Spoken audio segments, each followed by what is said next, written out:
बिस्मिल्लाहिर्रहमानिर्रहीम। अस्सलामु अलैकुम वरहमतुल्लाहि वबरकातुहू। उम्मीद करती हूँ कि तमाम देखने वाले खैर वाफ़ियत से होंगे, अल्लाह ताला की रहमतों के साए में होंगे। तो मेरा उन्वान अहादीस नबी सल्लल्लाहु अलैहि वसल्लम, मौजू चल रहा था अज़ान का बयान, जिसका हवाला बुखारी शरीफ की किताब। तो आज की हदीस है कि सहाबी हज़रत अब्दुल्ला बिन हारिस बयान करते हैं कि एक मरतबा हज़रत इब्ने अब्बास हमें खुतबा दे रहे थे और उस दिन बारिश की वजह से बहुत ज़्यादा कीचड़ था। मुअज़्ज़िन अज़ान देने लगा और जब हय्या अलस सलात तक पहुँचा तो हज़रत इब्ने अब्बास ने उन्हें हय्या अलस सलात तक रोकते हुए कहा कि यहाँ पर अस्सलात फिर रिहाल कहो, यानी लोगों को कहो कि अपनी क़याम गाहों में ही नमाज अदा कर लें। चुनांचे मुअज़्ज़िन ने ऐसा ही किया और इस पर तमाम लोग एक दूसरे की तरफ देखने लगे। और इसके बाद हज़रत इब्ने अब्बास ने फरमाया कि बेशक मुझसे पहले लोग और बड़े लोग भी इसी तरह किया करते थे और बेशक जुम्मे की नमाज फ़र्ज़ है। इस हदीस मुबारका की वजाहत ये कि सहाबी हज़रत अब्दुल्ला बिन हारिस बयान करते हैं कि एक मरतबा हज़रत इब्ने अब्बास हमें जुम्मे का खुतबा दे रहे थे। उस दिन मूसलाधार बारिश की वजह से बहुत ज़्यादा कीचड़ खड़ा था, यानी रास्तों में कीचड़ खड़ा हुआ था और उसकी वजह से हज़रत इब्ने अब्बास ने मुअज़्ज़िन को अज़ान देने के दौरान फरमाया, यानी वो जुम्मे की अज़ान दे रहे थे तो उन्होंने मुअज़्ज़िन को अज़ान के दौरान रोक कर कहा, हय्या अलस सलात के बाद अस्सलात फिर रिहाल कहिए। तो मुअज़्ज़िन ने ऐसा ही किया। अस्सलात फिर रिहाल का मतलब कि नमाज़ों को अपने क़याम गाहों में ही अदा कर लें, यानी हज़रत इब्ने अब्बास का उनसे ये कहने से मुराद ये था कि उस दिन बारिश की वजह से कीचड़ था, लोगों को मस्जिद तक चल कर आने में मुश्किल थी, इसलिए उन्होंने पहले ही नमाज के ऐलान यानी अज़ान के दौरान ही इस बात का ऐलान भी करवा दिया कि लोग अपने घरों में ही नमाज़ों को अदा कर लें। बेशक जुम्मे की नमाज वाजिब है, घरों में ही अदा कर लें। मस्जिद में आने के लिए उन्हें कीचड़ का या मुश्किल रास्ते का सामना करना पड़ता, जिसकी वजह से उन्होंने अज़ान के दौरान रोक कर मुअज़्ज़िन को ये कलिमात कहने के लिए कहा।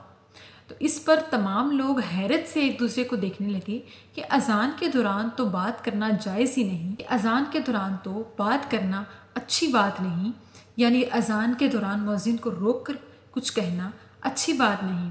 तो हज़रत इब्ने अब्बास ने लोगों की हैरत पर उन लोगों से फरमाया कि बेशक मुझसे पहले और मुझसे पहले बड़े लोगों ने भी इस तरह किया कि अगर कुछ मुश्किल होती, नमाज के दौरान कोई ज़रूरी ऐलान करना होता, नमाज की वजह से नमाज के बारे में कोई ज़रूरी ऐलान करना होता या मस्जिद के बारे में कोई ज़रूरी कलिमात कहने होते तो वो मुअज़्ज़िन को इसी तरह कह देते। जब मुअज़्ज़िन अज़ान के लिए खड़ा होता तो वो उसको अज़ान के दौरान कह दिया करते। इस तरह पहले हुआ होगा, जिसकी वजह से हज़रत इब्ने अब्बास ने मुअज़्ज़िन को अज़ान के दौरान रोक कर कहा कि आप हय्या अलस सलात के बाद आप अस्सलात फिर रिहाल कह दीजिए। तो इस बात से ये साबित हुआ कि अज़ान के दौरान कोई बहुत ज़्यादा ज़रूरी बात हो तो कही जा सकती है, यानी इतनी ज़रूरी बात जितनी कि हज़रत इब्ने अब्बास ने नमाजियों के लिए ऐलान में कहलवाई कि नमाजियों को चल कर आने में मुश्किल होगी। ये ना हो कि आप जैसे ही अज़ान दें नमाजी अपने घर से निकल पड़ें और उसके बाद अगर आप ये ऐलान करें कि मुश्किल है, कीचड़ है, ना आएँ या घरों में ही ठहरे रहें, घरों में ही नमाज़ें अदा करें। तो इसी वजह से, इस मजबूरी की वजह से आपने उनसे फरमाया कि अज़ान के दौरान ही इस ऐलान को भी कह दें कि नमाज़ों को अपने क़याम गाहों में ही अदा कर लो। अगर इस तरह की नमाज से मुताल्लिक़ या मस्जिद से मुताल्लिक़ कोई भी ज़रूरी बात हो तो अज़ान के दौरान की जा सकती है, नमाजी से की जा सकती है या किसी और से भी की जा सकती है। लेकिन अदब का तकाज़ा ये है कि जब भी अज़ान हो रही हो तो हमें खामोशी के साथ सुनना चाहिए और अज़ान के कलिमात को दोहराना चाहिए और अपने दिल में अल्लाह से दुआ करनी चाहिए। और जैसे ही अज़ान ख़त्म हो जाए तो अज़ान के बाद की दुआ, जो कि मैंने पहली हदीस में बताई, उसको पढ़ना चाहिए और अल्लाह से दुआ करनी चाहिए कि रोज़े महशर अल्लाह पाक हमें आका अलैहिस्सलाम की शफ़ाअत नसीब करे। और अज़ान के कलिमात में अल्लाह और उसके रसूल की बड़ाई की जाती है तो हमें भी वो कलिमात दोहराने चाहिए। और हदीस के आखिर में हज़रत इब्ने अब्बास ने फरमाया कि बेशक जुम्मे की नमाज वाजिब है,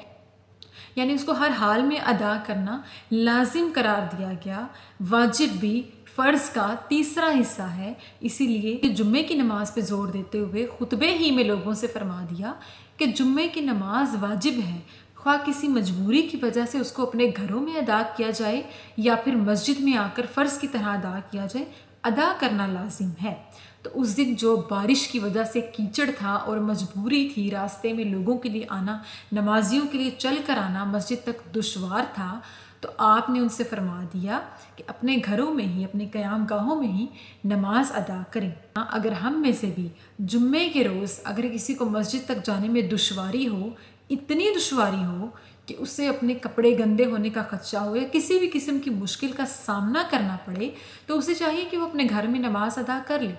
اور اگر مؤذن اس چیز کا اعلان کر سکتا ہے تو وہ کرے، اذان کے دوران ہی، اذان سے پہلے یا اذان کے دوران ہی یا اذان کے فوراً بعد ہی وہ ایسے کلمات کو ایسا اعلان کر سکتا ہے جس کی وجہ سے نمازیوں کو مسجد تک چل کر آنے میں دشواری ہو۔ جیسے کہ کچھ عرصہ پہلے کورونا وائرس کی بیماری تھی، لوگوں کو فاصلہ رکھنے کے لیے کہا گیا تھا، تو بہت زیادہ تعداد میں لوگ اپنے گھروں ہی میں نمازیں ادا کیا کرتے تھے، یہاں تک کہ مسجدوں میں اعلان ہوا کرتے تھے کہ آپ گھروں کی چھتوں پر چڑھ کر اذانیں دیں، بلند آواز سے صدائیں لگائیں، تاکہ اللہ تعالیٰ اس عذاب کو، اس مصیبت کو ہم سے ٹال دے۔ بے شک اذان میں اللہ اور اس کے رسول کی بڑائی بیان کی جاتی ہے، اسی لیے اگر مسجد تک چل کر آنے میں کسی قسم کی مشکل ہو تو مؤذن کو چاہیے کہ وہ ایسا اعلان کر سکتا ہے جیسا کہ اس حدیث مبارکہ میں صحابیوں نے کیا۔ اللہ پاک سے دعا ہے کہ اللہ پاک ہمیں سچا پکا مسلمان بنائے اور صحابہ کرام کی تعلیمات پر پیروی کرنے کی توفیق عطا فرمائے۔ آمین ثم آمین۔ شکریہ۔